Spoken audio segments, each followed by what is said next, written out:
Namuzu Shalom Amun-Rayay. Prayer of Amun-Rayay. Nuk Saduk be Amun-Rayay. Unabeb Momaruhu. I trust by way of Amun-Rayay and his master teachers, Umaniyathu, and his proprietary. Umanzarhu li Penan Zaman Buwakwat. Pamabab Yaanuwn. And his warner for this day and time, the master, Yaanuwn. Kalel Amedat Ateli Amun-Rayay Najar, Shalal Papatat Wupataha. All praises are for Amun-Rayay, overseer of the heaven and the earth. Anuki Nuwapu, I am Nuwapian. All right? Who had that first spiritual experience they'd like to share with the rest of the class? And are there any new people here tonight? Please introduce yourself so we can formally introduce you to the class and welcome you home in divine love. Hello, can you all hear me? Spiritual experience. Yeah. I'm sorry? Yes. Any new people? I said I have a spiritual experience. Oh. All right. Any new people tonight? All right, the moment the spiritual experience. Go ahead, sister. Okay.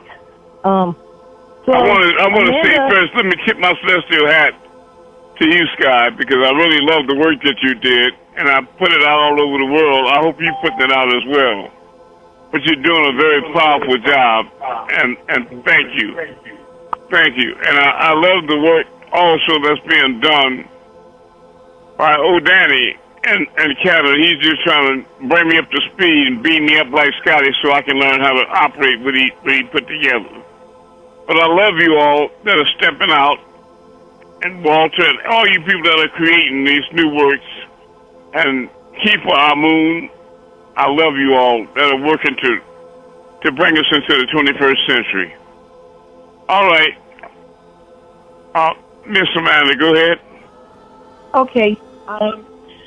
About a few days ago, I had an OBE, and this time I could see myself at the top of the spirit cord. We first go down.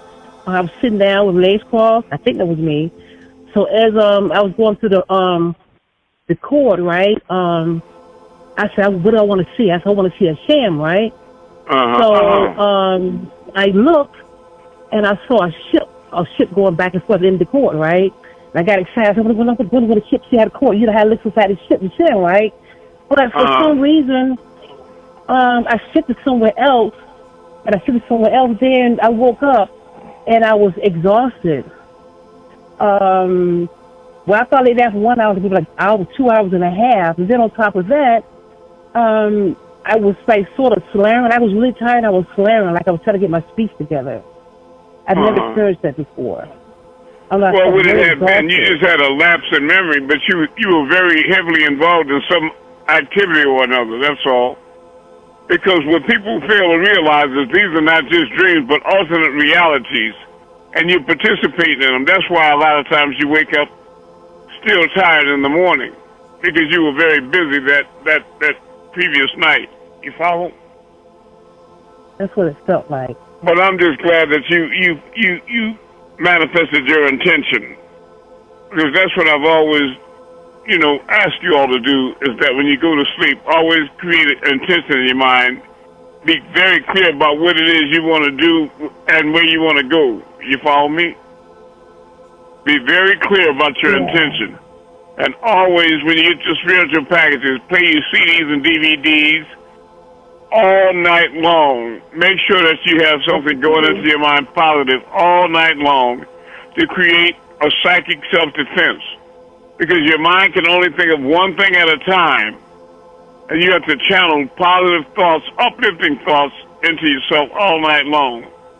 And there won't be any room for negative entities to attack, okay? Thank you. Oh. And I'm very encouraged by the progress that you all are making. Very encouraged.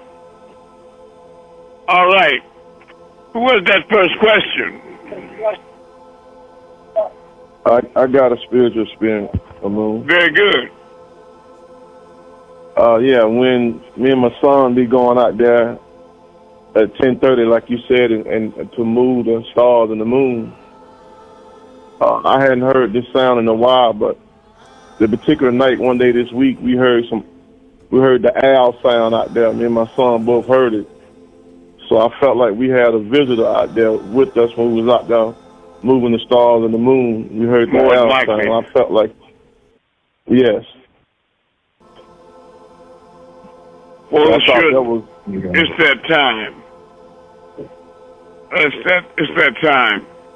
Because you know what the creative force of will is, right? What sound is the creative force of will? The who sound, the ooh sound. Who, right. And what is the sound that the wise old owl makes? The ooh, ooh.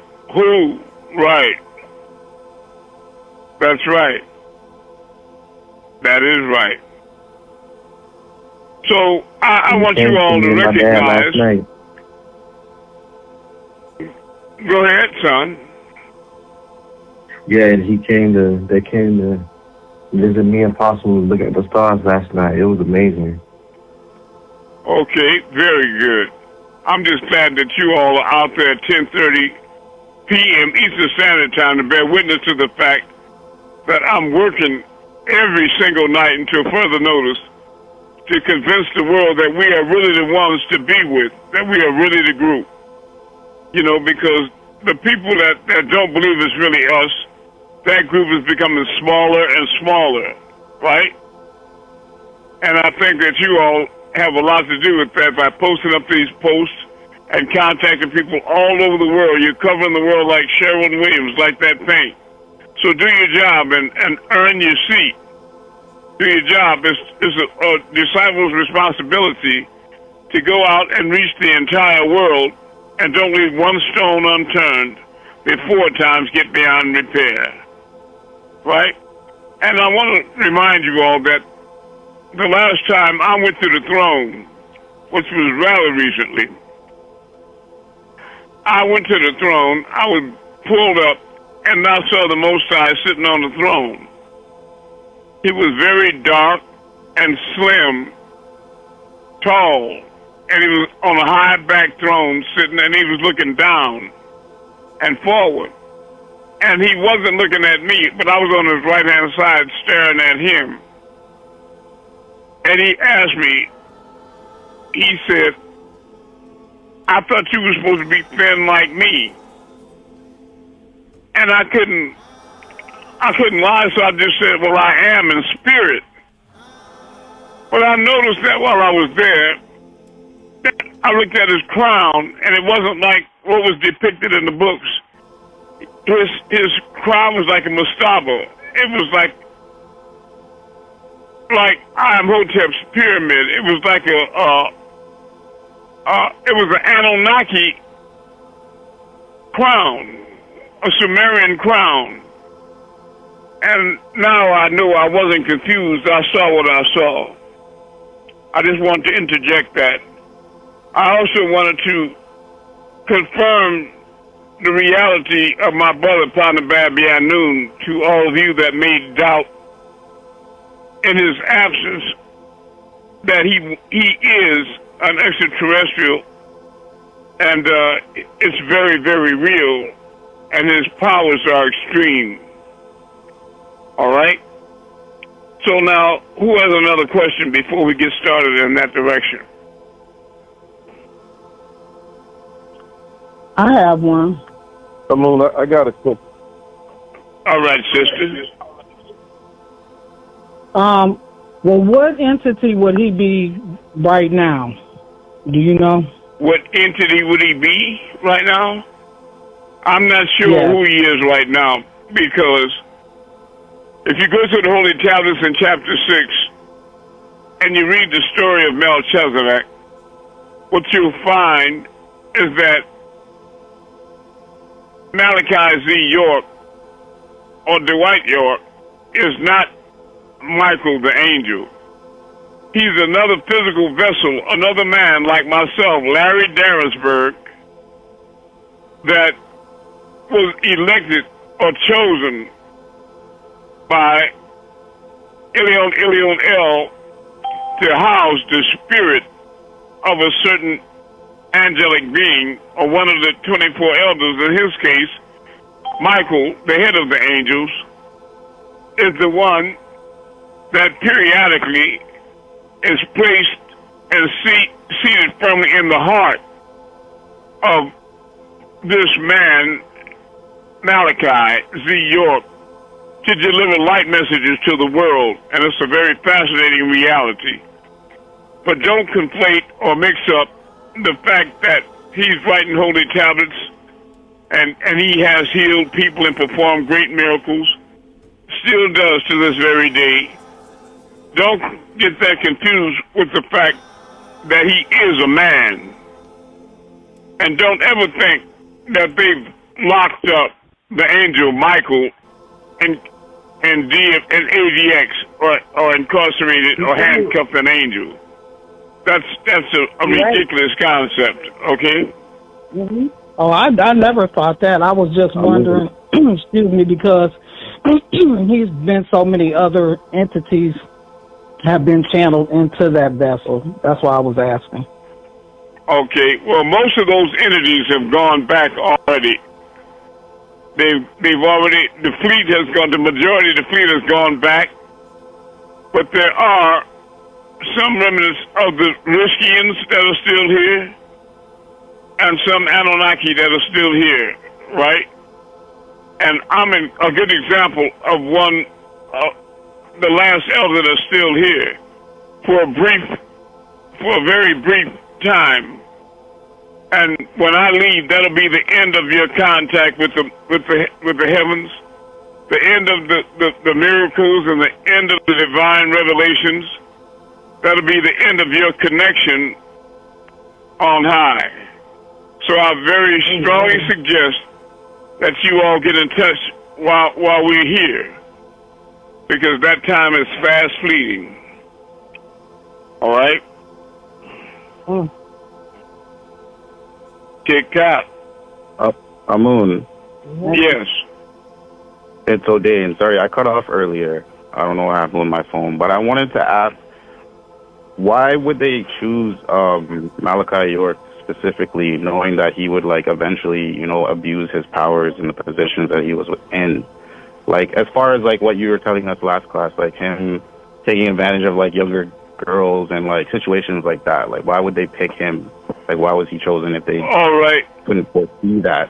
Well, I want to make sure that I don't I'm not here to judge the actions of Amun-Rayay Yaanuwn or Malachi Z. York.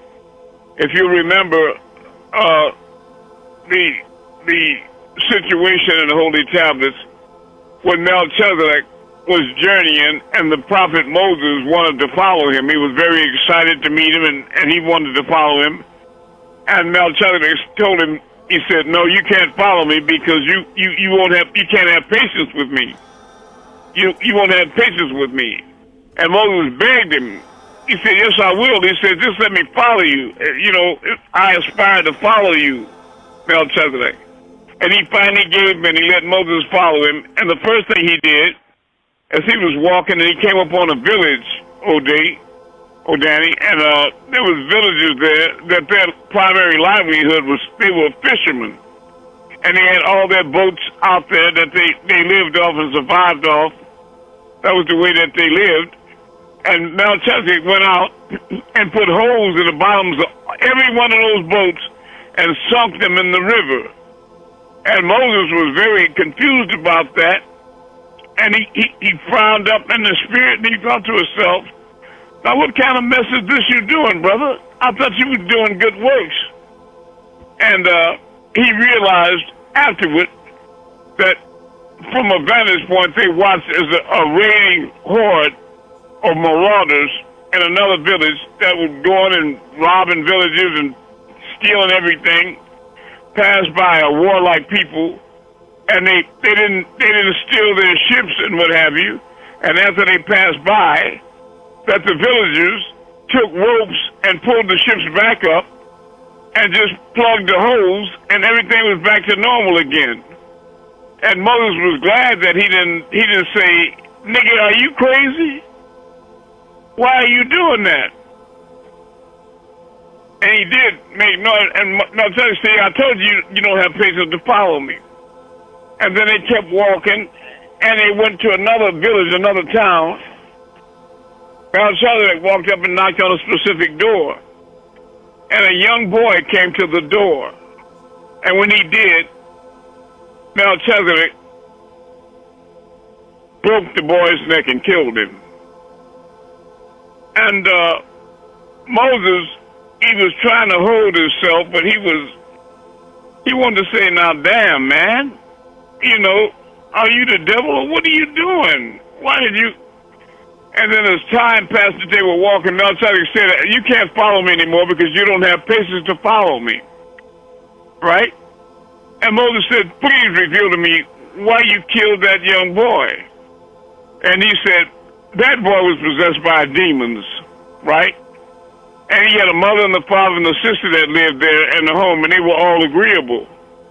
And as time passed, he was going to infect all of them with those devils, and they were going to, all four of them, go to hell.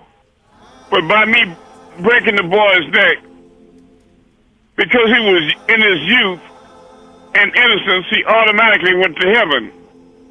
And in the absence without him, the sister and the mother and father followed their normal course, and they went to heaven too. And I saved all four of them by taking his life. And Moses said, "Wow, what?" Rahubat. Yes, Rahubat. Say, "How are you working? What are you?" And they came upon, they hadn't eaten all day. And Moses was starving, and Melchizedek saw a brick wall that had fallen down. It was dilapidated. And he rolled up his sleeves, and he started repairing that brick wall without sustenance, without something to eat. And Moses kept saying, "I'm famished. Let's go get something to eat from some of these villages. Why are we working on this old wall like that?" And he came to find out, Melchizedek told him, said, "This is where we part ways at right here. I told you didn't have the patience to follow me."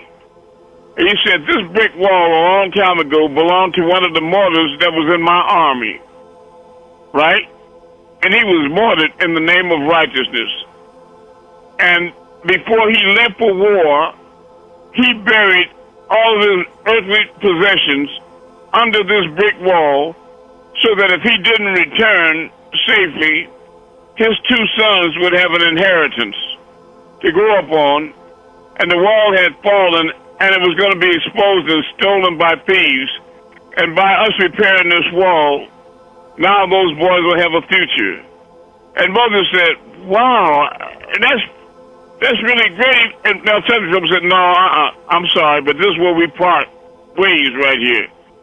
So my answer, Danny, is that I'm not really sure why Malachi C. York was chosen, except that I've learned not to question the will of the Most High, okay? Okay, got you. All right. Next question. I have a question. Yes. Okay, Messiah, remember you were saying that it was gonna be like a food shortage, and there was gonna be no food. Well, Cuba is now experiencing a food shortage. Do you know anything about Cuba or what's going on over there? In Cuba? Yeah. No, I don't. Please bring us up to speed. It was saying that there was no food on the shelf enough, and it was like chaos in Cuba. They was running out of food and stuff. Like you were saying. That's gonna go. Everybody's gonna start experiencing that, and a lot of people are gonna lose their mind, right?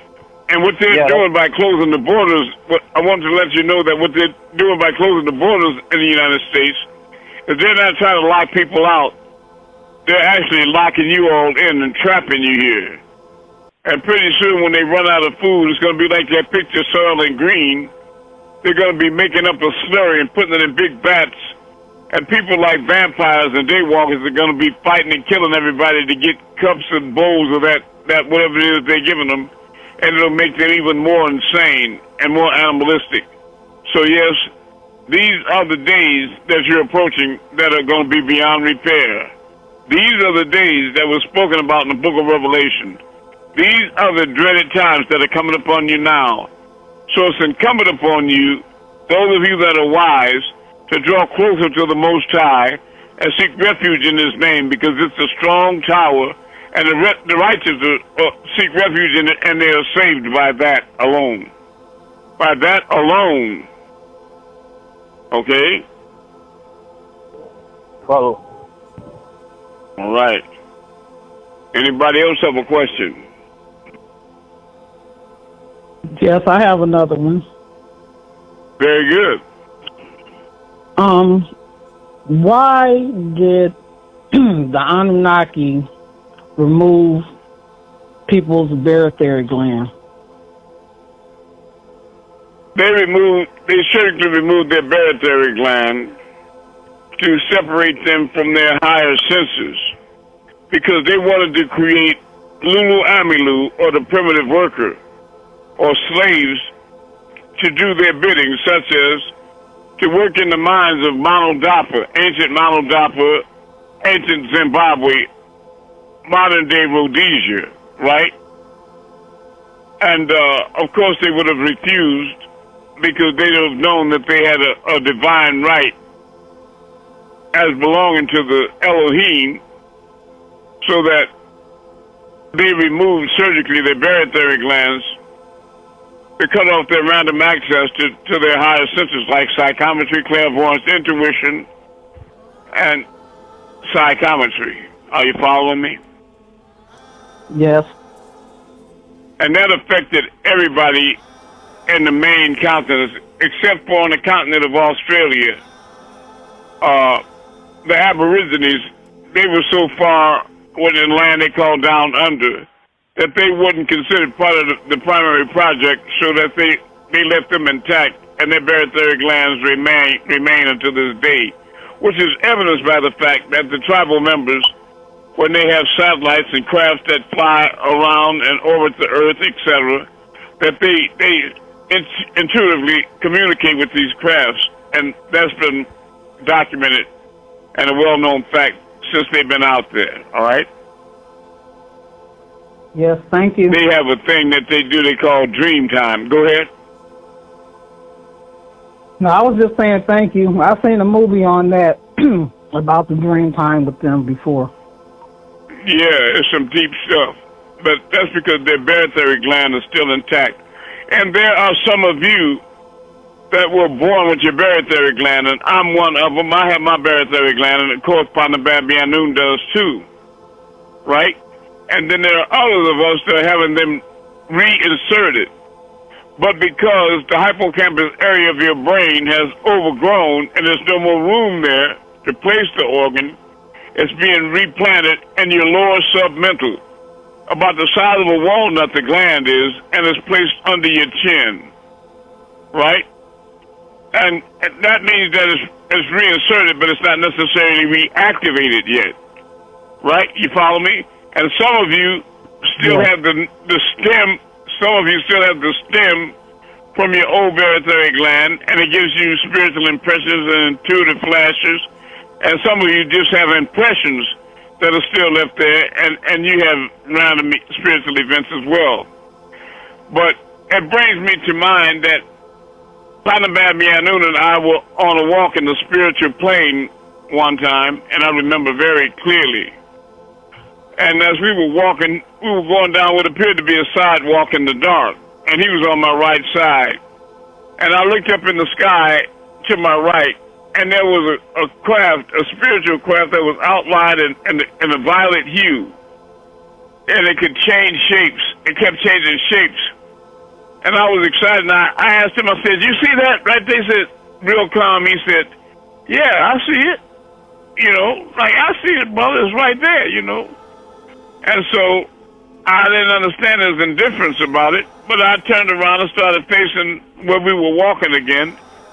And way up ahead on the sidewalk, there was a metal, like a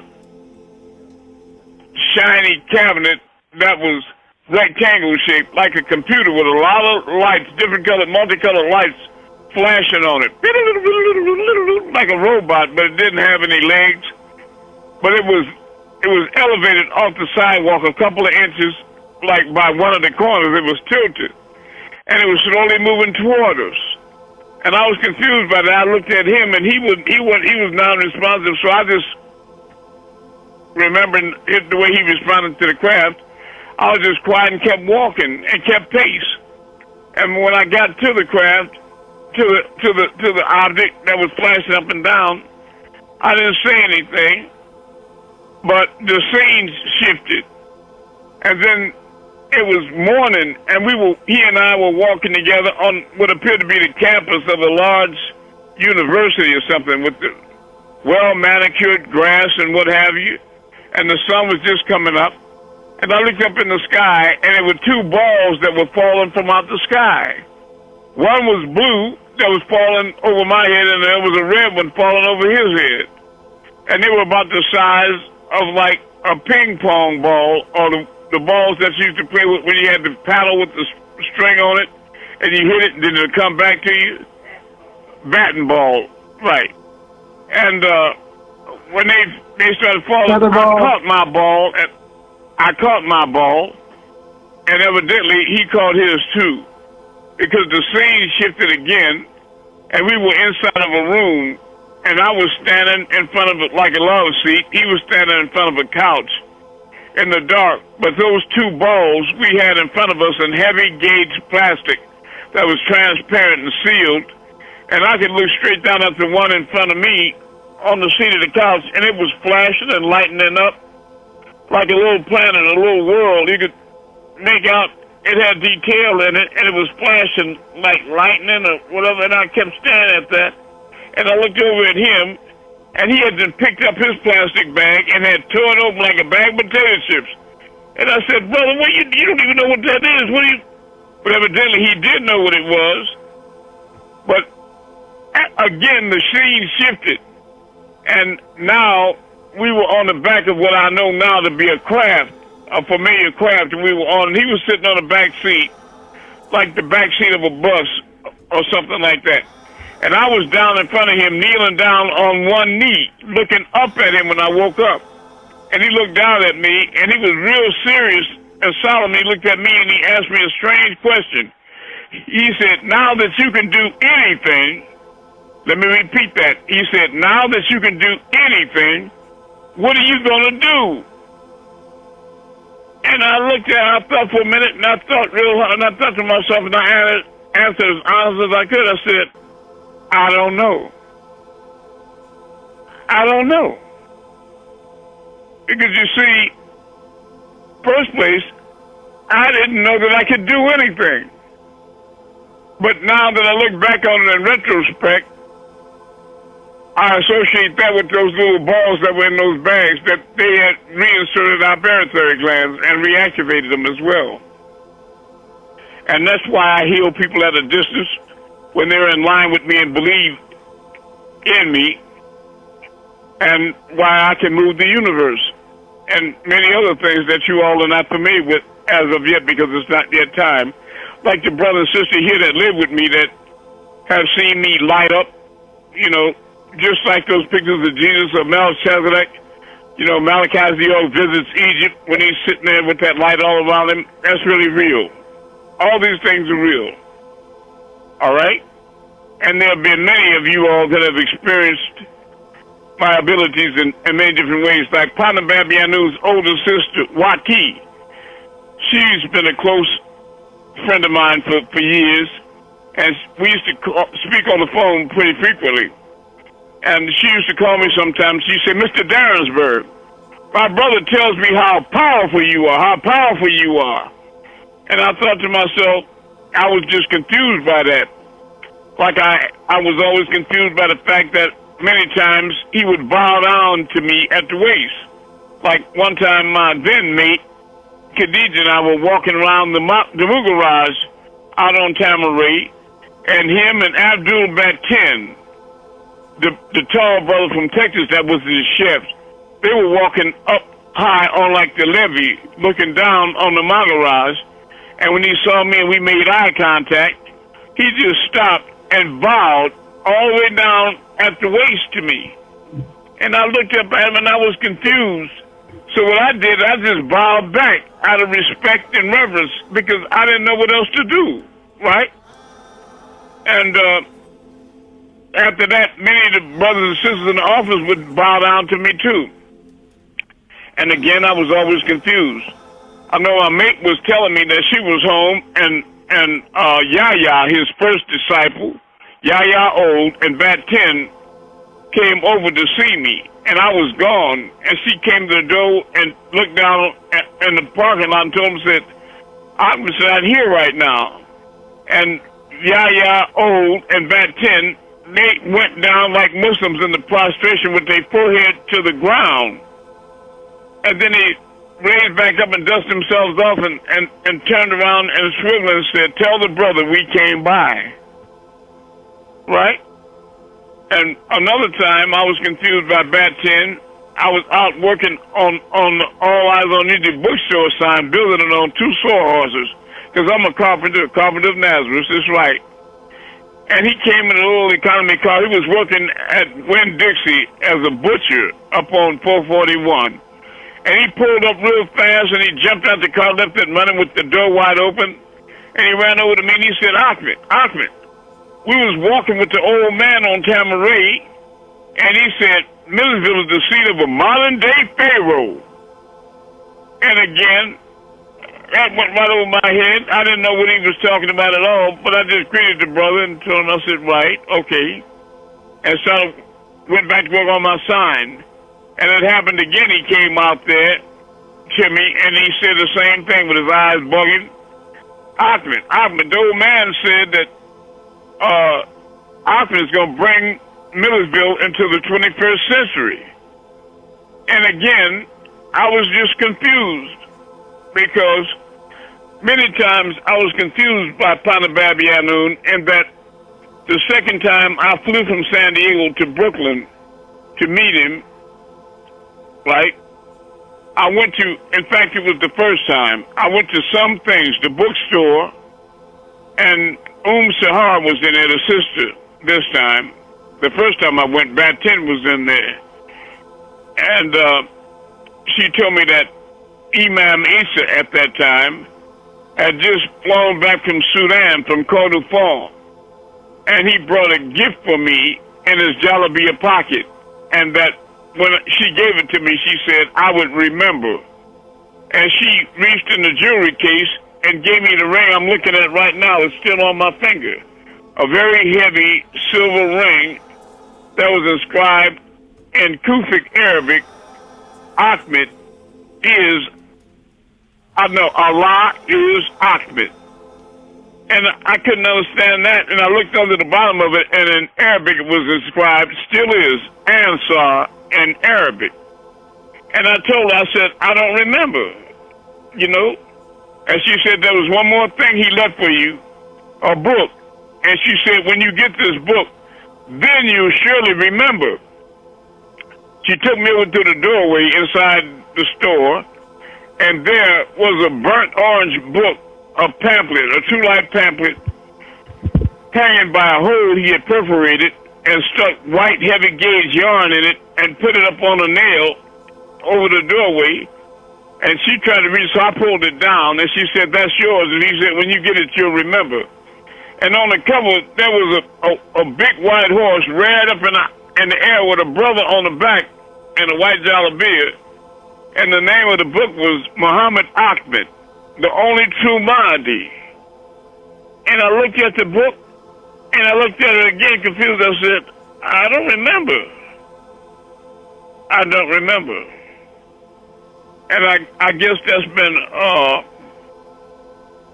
a sad commentary for me many times, because I feel like I'm failing of being out of contact with something, or maybe I've become too worldly.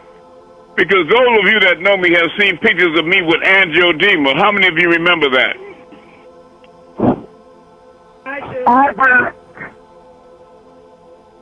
Anybody want to see pictures of me with angioedema, just let me know, and I'll send them to you. Well, what that is, please use your phones. What that is that when we as extraterrestrials come to Earth, if we stay too long, then our body revolts against us and we swell up real bad. We swell up, and it's dangerous because our throat could swell up and close up and we could suffocate, right? But I woke up one morning and my mate, she came in and she was so shocked. She was saying, Ahmed. And I never saw that look on her face before, so I ran to the bathroom and looked in the mirror, and I almost fainted because I didn't recognize myself. I was so swole up, I didn't even look like myself. My features and everything, I was swole up and distorted. And so the way the kind of being I am, I didn't get all excited running to the emergency room. I was just hanging around the house about 2 days, and it was slowly going down, and she finally convinced me to go to the emergency, and I did, and all the nurses and things, they were all in shock, because even though it had gotten a lot better, it was still, I was looking crazy. And they was coming through the door and looking around and looking at me and staring and running back and going to get the next one and looking. But they told me, they said, you have angioedema, and I asked them what that, but what it really means is that you're an angelic being, and when you stay too long, your body revolts and you swell up like that. And Partner Bab also has angioedema, and periodically he swells up like that, and they have to rush him to emergency to open up his throat so that he won't, his throat won't collapse and he dies of lack of oxygen, right? But, yeah, it's true, like he said in the DVD that he did, proving the existence of God. It's on YouTube right now. If you listen to it and you get up to about 36 minutes into it, or 30 minutes into it, you'll hear him say that there's another God here. And he's thinking outside of the box. He's not trapped inside of persons, places, and things. He'll do it a little differently.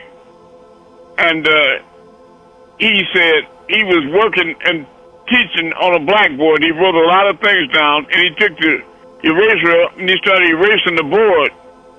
And as he erased everything he was writing, he said, all this old stuff has got to go. He's going to do it differently. And he's not a resident, he's a visitor, right? So he's talking about me in that one instance as well. Unless you all think that I'm healing people at a distance and moving the whole creation because I'm your a nigga around the corner. You know what I mean? No, it's not so. So just pick up your thoughts and accept the reality that you are divine beings and you are loved, and the Most High is real. The Creator is real, and He's not forgotten you. You all are not thrown away. He loves you. You are His children, and He sent me here to comfort you all and guide you back home before times get beyond repair, for those that will adhere to the message, right? But like Yaanuwn used to say, after he'd do all these wonderful things, he would say out of frustration, what does a man have to do to prove his divinity? I'm asking you all the same question. What does a man have to do to prove his divinity? What? I got to move the whole creation? I do that every night. And these black reptiles still talk crazy. But I've had many wonderful experiences with Yaanuwn. I know that they started when I was about 8 years old in Michigan. My mother and father, I was born in New Orleans, Louisiana, and my mother and father separated. And my mother took me and my older brother, Red, to her mother in Saginaw, Michigan. and they had an argument while we were standing over there, and then we somehow ended up staying with a church lady named Miss Ophelia, a gentle, kind old lady that used to make quilts, extremely spiritual. And one day I was down in Miss Ophelia's basement by myself playing in a semi-darkness, and I turned around and I looked by the washing machine, the old washing machine, and under the stairs, and there under the stairs there was this being standing, a light being. He was standing up, and I was looking at him, and he was talking to me. I could see his mouth moving, just like when I moved the moon for you all. I put your face in the moon, and you see your mouth talking, but you can't hear the words. And I couldn't understand what he was saying. I was just standing there and listening, and I told him finally, I said, I wasn't afraid. But I told him, I said, I don't know what you're saying. And with that, I turned and I went back up the stairs, and I didn't tell anybody, like always. I just kept it to myself. And she had a big rocking chair in front of the fireplace, in front of the mantelpiece, like old people used to have, with that big picture of Jesus over the top of it, with that heart in his chest with the fire coming out and all that. And I got in that big rocking chair, and I started rocking and looking up at that picture, thinking to myself, that was Jesus. That was Jesus, you know? But I never said anything to anybody. I had a lot of experiences like that, because I didn't know how to, in those days, how to communicate that. Like when I had contact with extraterrestrials, believe me, in the late 50s and early 60s, that was unheard of. I didn't even know how to start the conversation, so I'd just be quiet. That's all. I know one time we was at my grandmother's house, and I was in her room sleep on a let-out chair, like a let-out couch. I used to love that little thing. And I was sleep. It was dark green. I was sleep on it. There was a little window up to my right, and it looked like a stained glass window in a church. I woke up and the light was so bright outside. It was brighter than the sun in the broad daylight. Oh, the light was bright outside. And I heard this high-pitched frequency over the house. Boom, boom, boom, you know. And it was close to the roof. Whatever it was big and brighter than the sun and lighting up the whole city. And I thought to myself, everybody, I know people must be wondering what's going on here. And so I tried to move and get up, and I couldn't. I was paralyzed. I couldn't move. And then I lost consciousness. And when I woke up the next morning, I could smell the coffee in the kitchen. They were making Louisiana coffee, and Brother Gibson and Reverend Shackelford and all the people in the kitchen drinking coffee. They used to always come by. They loved their coffee. And they were all talking, and I walked into the kitchen and looked at them, and nobody said anything about all that. So I just walked slow to the bathroom and used the bathroom, and I came out and walked real slow past them, and they still didn't say nothing. So I was quiet, and I didn't say nothing. I'm just now telling y'all now after all these years. But that's when I really started having these experiences, like seeing auras, especially my mother. I know I was sitting with a chair backwards, straddled it, looking at the cartoons on a black and white TV with rabbit ears. And you remember that, huh? And then I looked at her in the kitchen, and she was standing in front of that little old-fashioned sink washing dishes, and she had one foot over the other one, and she was singing gospels. And I looked at her, and she had a big, big blue aura all around her head, and especially around the top of her. And that aura was so big and vivid, I got up and walked over to her, and I said, Mama, this is a thought world, and one day everybody gonna have real big heads.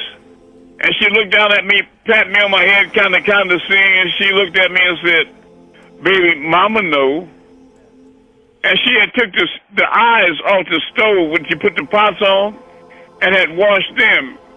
And she was feeling around the sink. She had pulled 3 of them out and put them back on the stove. And she was looking for the 4th one, the last one. And she kept feeling around, and she asked me to help her. I'm feeling around that little sink. We couldn't feel that big iron thing. So she let the water out. It wasn't in there. So I started looking behind the stove and all over the place. We ain't never found that thing yet. And whatever the thought world was, that was it right there. It was going on. And I started having a lot of out-of-body experiences and things like that. I know one time I was in New Orleans, because I was living in San Diego as imam. That was odd because Malachi, when I first met him in 1981 in the flesh again, he told me, he said, "Stay, Ahmed, I'm making you imam." And all them brothers ran to me and were saying, "Who are you?" He never did that before. And I told him, I said, "I'm Ahmed." And he told them to give me a pencil for me to write my name. And the name that I heard in San Diego in the spirit real loud, "Your name is Ahmed." I thought it was Hamed. That's all so I wrote H-A-M-A-D. I wrote it wrong. And they ran and brought it back to him wherever he was. And then the intercom system came on again. It was his voice. He said, "Ahmed, stay. I'm making you imam." So I told him, I said, "Well, brother, I'm Ahmed. That's it." You know, so I don't know. It's been a wild journey. It really has been. And I'm telling you, people know me. Y'all remember, because the devil and his associates, even though you don't know them, they perceive you from which you perceive them not. And his arms are constantly at your destruction. Because as I was an infant in the crib, my mother was painting the kitchen in New Orleans yellow. And my father's brother was there, and he was blue-eyed like a lot of them. And he had fallen in love with my mother. He used to call her Bright Eyes.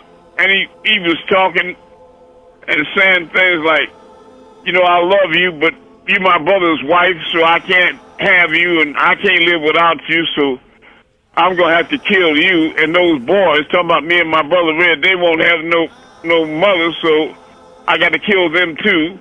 And he and my father used to do body work. And he walked outside and got one of these big iron sledgehammers and walked back in and stood over my crib. And he was coming down on me to crush me in the crib, and she jumped down. And the only thing she had was her head. She stuck her head under the hammer and started taking them blows to protect me. And the only thing I remember is that she had me in her arms, and she ran outside with me in that bright sunlight in New Orleans, and she was jumping the fence to Miss Ruth's house next door, the one that used to do everybody's hair in the neighborhood. And she had a white terry cloth towel around her neck, and I could just remember them big, rich clumps of red blood on that pure white towel like that. And many, many years later, she died in Detroit, Michigan from cancer as a result of those injuries, right? But I love my mother, and I've seen her since on the bureau. Because one time I was taken up, and it's a long story, but when I was on the bureau, I was sitting by a port window, and I could look outside, and there was a being sitting next to me in the dark. And I turned around because there was a light on behind me, because it was dark where he and I was sitting. And it was like a medical facility, and my mother was in a bed, and she had raised up halfway sitting up, and she was real young again, and wasn't sick or nothing, and I was so happy. And then I looked next to her, there was a black woman nurse with her back turned to me, with a nurse uniform on. She was kind of thick, but she was a sister. And I was pleased with that scene. I was just happy. I didn't understand it, but I was gracious. I was so happy and contented. So I turned back, and this being was sitting next to me. And I just started talking. I said, "Yeah, Nibiru is an ascension craft. It's made out of metals and wire and precious stones and what have you, but it also is a living soul." And this being next to me, I looked at him in silhouette in the dark, and it looked like a insect, like an ant, a black insect with a long, long head. And he had like a little beard on his chin, a little bit with a little bitty mouth, and he just started nodding, and he said, yeah, he kept saying, yeah, with his head up and down. And I'm looking up trying to figure out who and what this is. And when I started beaming in on him good, I woke up back in bed again. But in those days, I was having a lot of experiences right here in Millersville, where I am right now. And I know I used to wake up a lot of time, and my ceiling would be dripping these lights. Little small balls of bright light, like spiritual light, like plasma. It was like liquid. It was like liquid light. And it would be dripping down, and I noticed it was coming down where my pillow is. So I thought to myself, when I'm asleep, that stuff is dripping down in my head. And I was thinking to myself, what is that? There's probably jets or something flying over, and they dropping something out of it. But I know now that was my family, and those were angelic beings. And they were dropping them down into me to prepare me, to wake me up for these days that, like I'm teaching y'all right now. And it reminded me of when Jesus was in the Jordan being baptized by his brother John.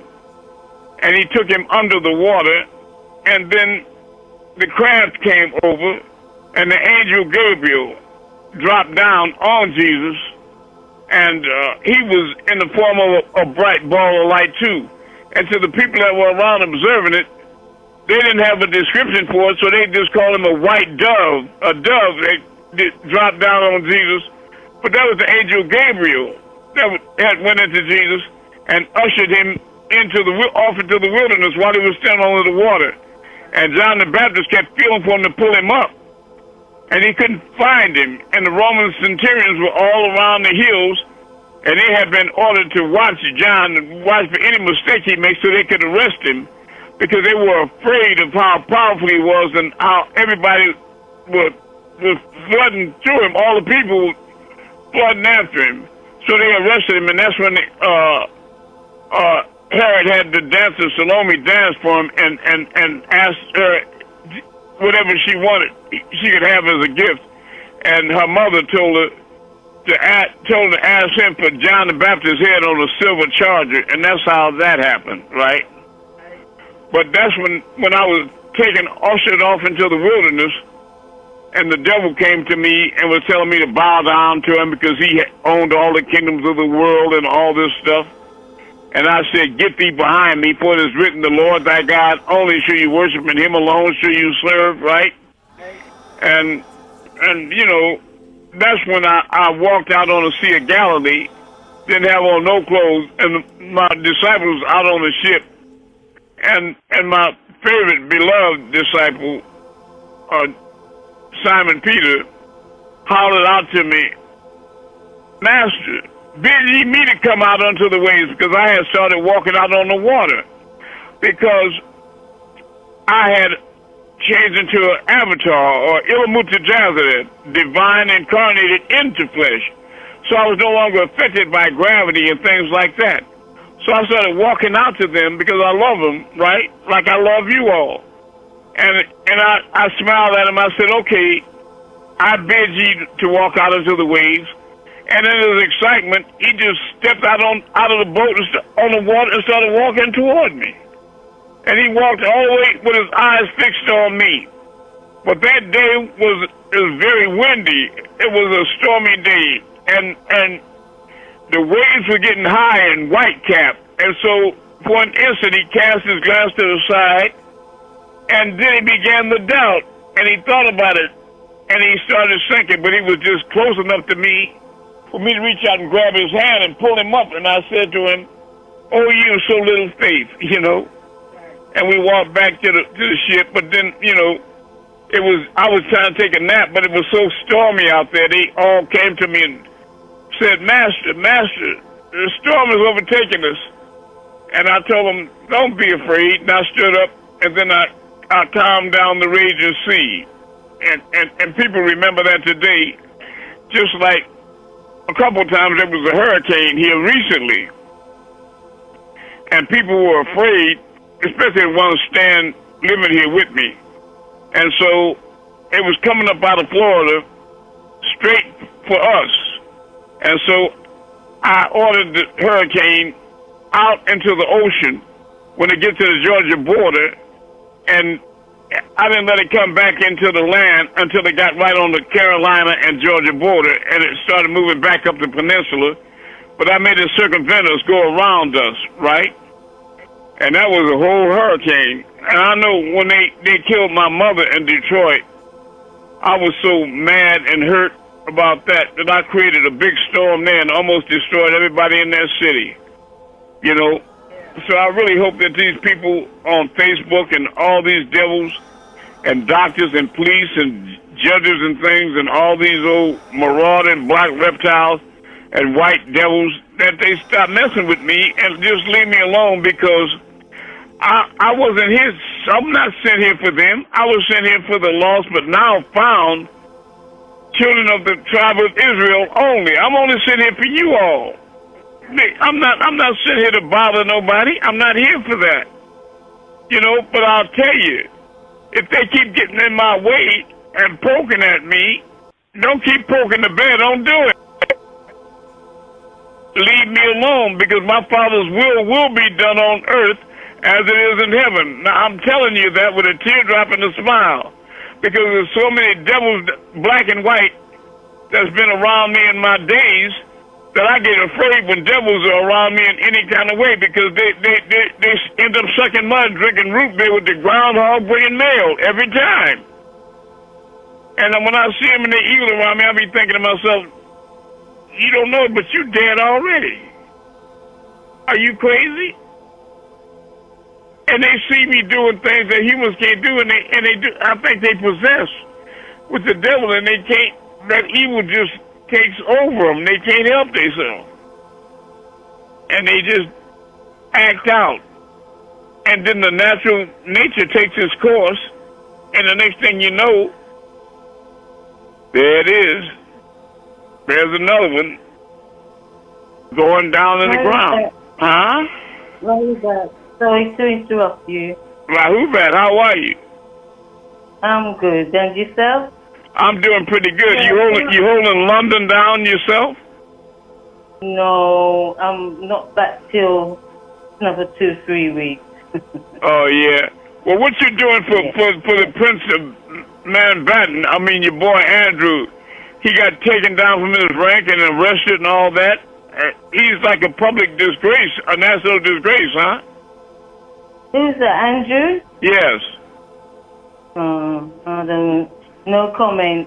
Anyway, yeah. I've got a couple of questions to ask, if you don't mind. I'll do my best. What are your questions, sister? Yeah, you were saying about a couple of times you being paralyzed. Yeah. I've had that sensation. What does it mean? What it means is that this happens to you and all of us every night. During the day, your flesh and your spirit are like equally matched warriors grappling for dominance. One is trying to rule the other. Like when you're undecided about something, you start talking to yourself, and somebody around say, "Who you talking to in there?" And you say, "You caught me. I'm in here talking to myself." So it's like a war between your spirit or God inside the temple, which is the place on the side of your head next to your ears and your eyes and windows to the soul. It's trying to guide your lowly flesh, the shade thing or the clay thing, the devil, right? But at night, when you go to sleep, your brain and your body goes to sleep, but your spiritual essence, the real you, God inside the temple, raises up in vibration and acts freely on the flesh, because the body's not at war with it no more. And that ball of light about the size of your fist goes down to the base of your spine, and it starts raising up like on an elevator, up to 7 seats, 7 seals, or 7 chakras, or 7 planes, however you describe it, up to 7 heavens, until it gets to the top of your head, the crown molar, and you have that thin, transparent, hollow tube called the etheric tube attached to the top of your head. And that ball of light raises up in vibration at the mouth of that tube and causes it to expand in the opening like a woman dilating to give birth. And then your light travels out of your head into that transparent hollow tube. And that's what, of course, people describe in near-death experiences as going through a tunnel And then when you get out, you feel like you're flying and floating, and what you thought was a dream, but it's actually astral flight or OBE, out-of-body experience, right? And then when you get through traveling around, like the sister said a little while ago, she was fatigued and tired. You slide back down that tube like on sliders to pop back into your head to reanimate your flesh. And if you try to move your body too quick, you find out to your shock that a lot of times you can't move your hands and feet because you have to be patient enough to allow that light to travel back down the light cord of your spine so they can properly be seated in the solar plexus so that it can trigger electrical impulses so that it can be commanded by you to hit certain muscles that's like fibers, long fibers, and cause them to twitch and expand and contract in certain precise ways so you can open and close your hands and operate that body again, and then you can move. But sometimes you wake up and you feel like you're paralyzed and you got scared, and old folks would tell you there was a witch riding your back and all these different Negro things, but it was actually sleep paralysis. So you had to be asaboru, patient enough to allow that light to travel back down the light cord of your spine. That's Jacob's ladder, right? And get properly reseated in the solar plexus so that it can trigger electrical impulses so you can re-inhabit that body again. You follow me? Yeah, sometimes it's when you're oversized as well, it happens. Yeah, it comes on you because a lot of times you have an OBE and you don't even realize it. Yeah. I'd like to comment on the new Emerald tablet.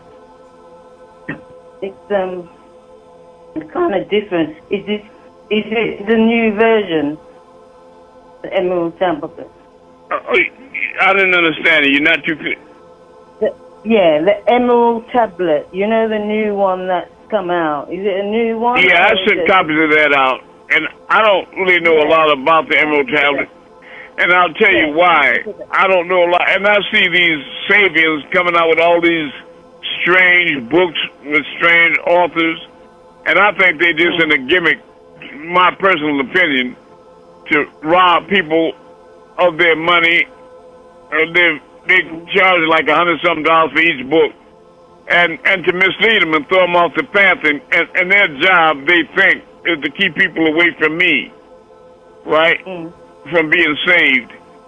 But, you know, the reason why I'm not really swayed by all this stuff is because you got to remember, I'm personally involved. I was directly sent. You go to the Holy Tablets, chapter 13, chapter 16, verse 248 to 252, and it'll say, I, Ilion El, sent to you Ahmed, as an apostle, reciting to you the purified pages of the holy tablets. And they told you a long time ago when Malachi got locked up to throw the tablets in the Injil away and all that. It's because when you really think about it, if you really go into reading the Injil and the holy tablets and all these things, and the Patriarch and the actual facts, Yaanuwn is mentioning me more than he is himself. I am in those books more than he is. You follow me? And they're trying to make sure, they're trying to cut you all off and distract you so you won't wake up and realize who I am, because they signed an oath with Simjaza to rebel against the Most High and his angels. Are you following me? And it's not a joke. I kind of was wondering about this Sahuswi, whether he's two beings in one. What did she say? Can you, one word, can you got kind of an accent too, but you got to slow down and speak up and clarify each single word. Don't let them run together for me, sister. Yes. What I'm saying about Sahuswi is he two being in one, because he comes across as though, you know, he talks about being formless. Yeah, he is formless. When he says, you like the Most High, he can't give form that was formless. That's the same thing about me. Because the one healing AIDS and moving the universe is not Larry Dansberg, the man. You know that already, right? Yeah. Right. Indeed. So, but he can't get formed with formless, but he can put a certain aspect of his essence into a man. Are you following me? That's what he did in the beginning. He commanded the grand assembly of angels. On that day, he gathered them and told them, I'm about to create a man of solid clay of black mud, fashioned. He was talking about me. And he said, when I have made complete his form and blown into his nostrils of my breath, then he will all fall down and prostrate or pray to that man. And all the angels in heaven did it, except Iblis. He refused. He was haughty and proud. And afterward, the Most High asked him, he said, why didn't you bow down with the others when I commanded you? And he said, I'm better than he is. You created me of a smokeless fire. You created him of a black loam of solid clay. I'm better than he is. And the Most High says, certainly I know best what I created, so get down out of it, hated and cursed, as apes and swine, until the day of resurrection, or the day that they are raised. Right? And apes and swine, here come the pigs. And a lot of you all saw that picture I sent you of Donald Trump recently, right? When he accused Obama and Michelle Obama of being apes. And he created the effigy of ape bodies with their heads superimposed on it. You know what I mean, right? Sure. Yeah. And so I sent you a picture of a real monkey, and he looked just like Donald Trump with the same hairdo and everything. And I don't want to be hurtful, but what they need to do is realize I'm back now, and tides in and dirt is out. All that bullshit has got to go. I mean, it's got to go. That's all. You can't just lie in my face while I'm here. You can't do that. That's against the rules. You can't do that. But you gonna lie to my people while I'm standing among them? You don't really mean. You don't mean that, partner. You don't really mean that.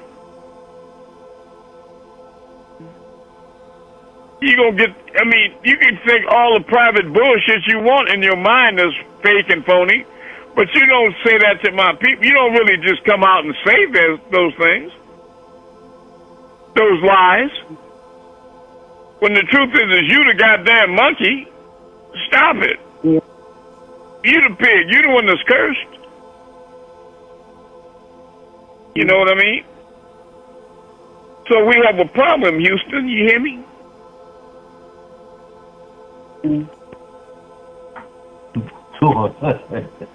Yeah, we have a problem, Houston.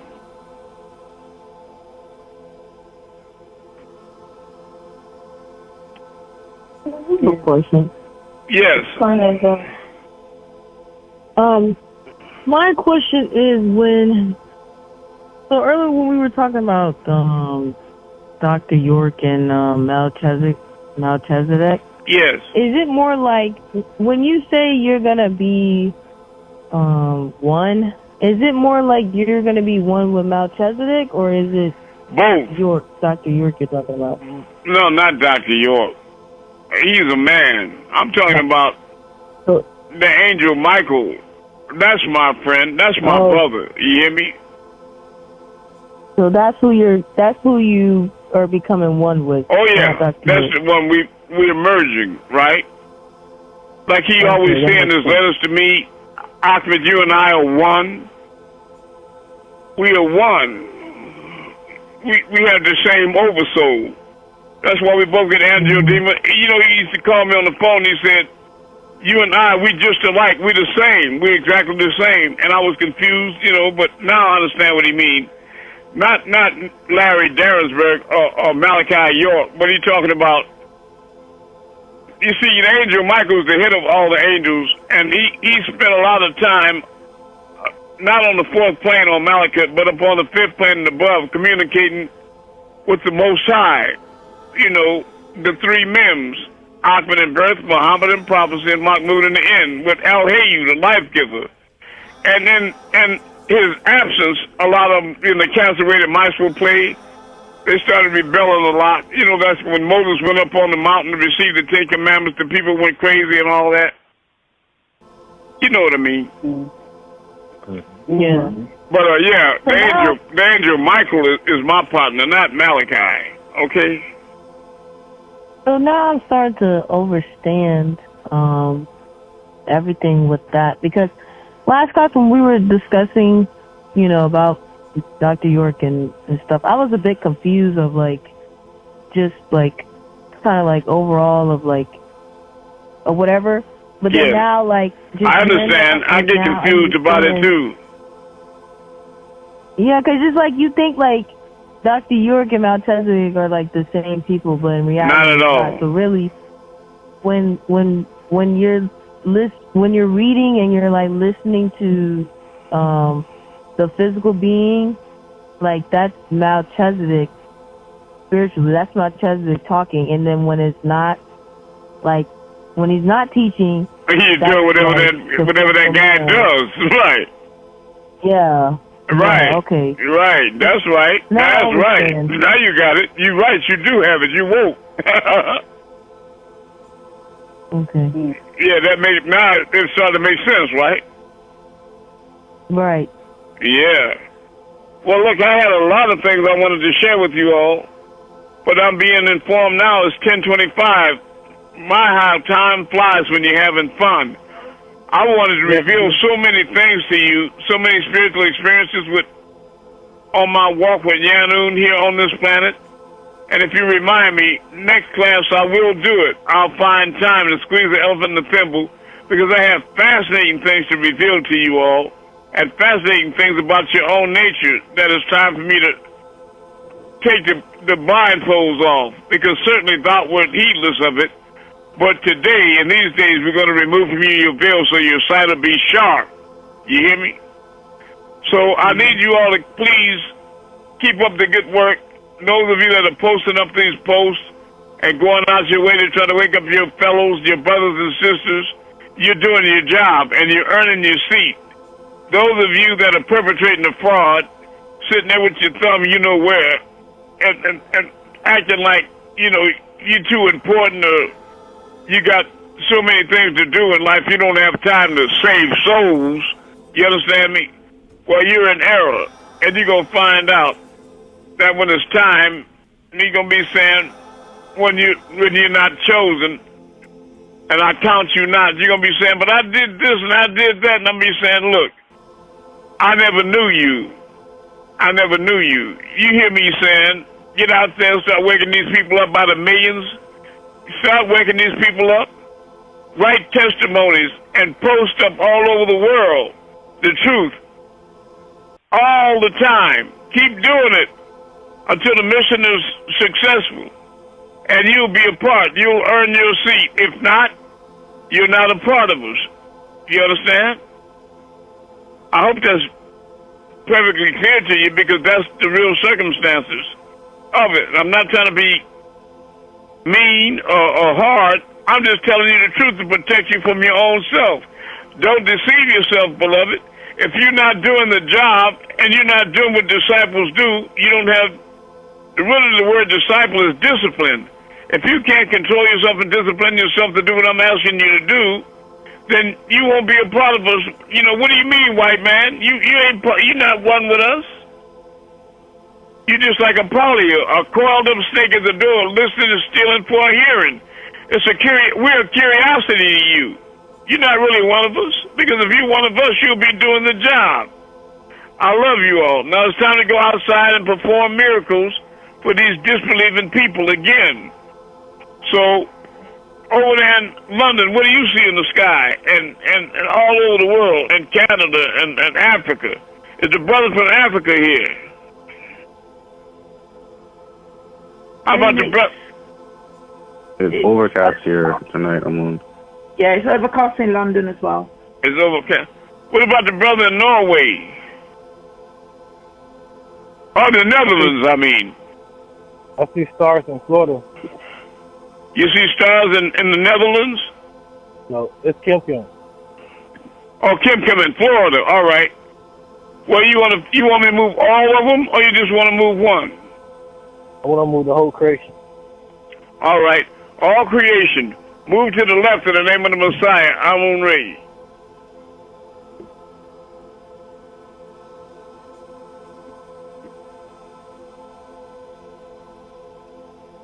It's going left. Yes, sir. All creation move up in the name of the Messiah.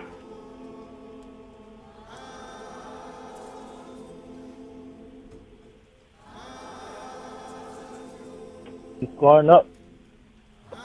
Now all creation drop down in the name of Amun-Rayay.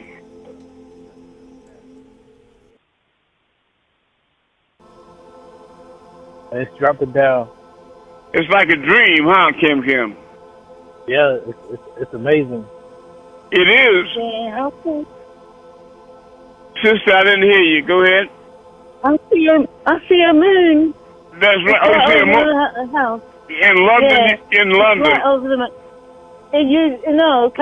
islands, Caribbean. You in Ireland? I see a moon. It's right. Yeah.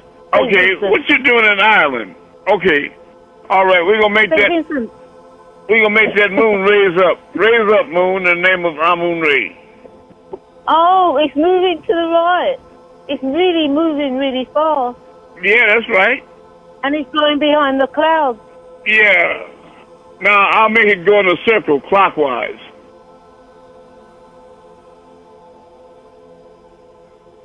Moving. Yes. That's what you wanted to do, right? Yes, I do. But I didn't want it to disappear behind the clouds. I love you. And now it's disappeared behind the. Well, you know you're my little sister, right? You know you're my little sister, Sorry? right? You know how far? You know how I came 76 trillion miles to save you. You know that, right? Oh, indeed, yes. Oh, for sure, yes. Right. I came a long way to save y'all. For you to get here and don't pay me any attention, it really is hurtful. It hurts. I know. Yeah, it does. It does. But when you all do the job, I'm happy beyond. I'm very happy when you do what you're supposed to do. If we all just do what we're supposed to do, we can hurry up and succeed at the mission, and I can take y'all back home before the real ugly stuff, like the brother was saying, in Cuba, that people don't have food and all that. You don't want to. Trump is starting up World War III in Iran. Don't y'all know that? Yep, and they're building camps. They're building camps to put black people in, like concentration camps. Amun, there's a lot of things going on in the island. They just bombed 2 people on the in St. Vincent, saying they're taking drugs. So a lot of things are happening. I know it. All over. The devil is going insane. You see, let me tell you something, sister. They know we back. Do you understand? And they're in derision. They're confused and they're crazy. They're going insane. Do you understand? Because all the things that they've been taught and they believe about this white Jesus and all this white people going to heaven and black people don't have a soul and we animals and all. You know that when Donald Trump is calling y'all monkeys and he finds out he's the real monkey, that's a shock to him. You understand? They go crazy. Yeah. Yeah. Yeah. I'm sorry. Come right at the right time to save us. You need to save us. Yeah, and you all need to let me do it and help me do it. Help me to help you. Only way you can help yourself and me in this mission is to wake up all your brothers and sisters. If you don't do the work, then you're not trying to be saved, and you won't be. And that means I came all this way for nothing in regards to you, and then you spent all of your existence for nothing at all because it'll end up in tragedy. You follow me? So if everyone lit just one little candle, what a bright world this will be. You hear me? Yeah. I love you all, and I can't tell you that enough. I love you all. Write testimonies about these classes so we can post them up all over the world. And get to work. Get inside Facebook especially, Instagram, Telegram, LinkedIn, Twitter, all these places that I don't even know about. Go to work and wake up all these people.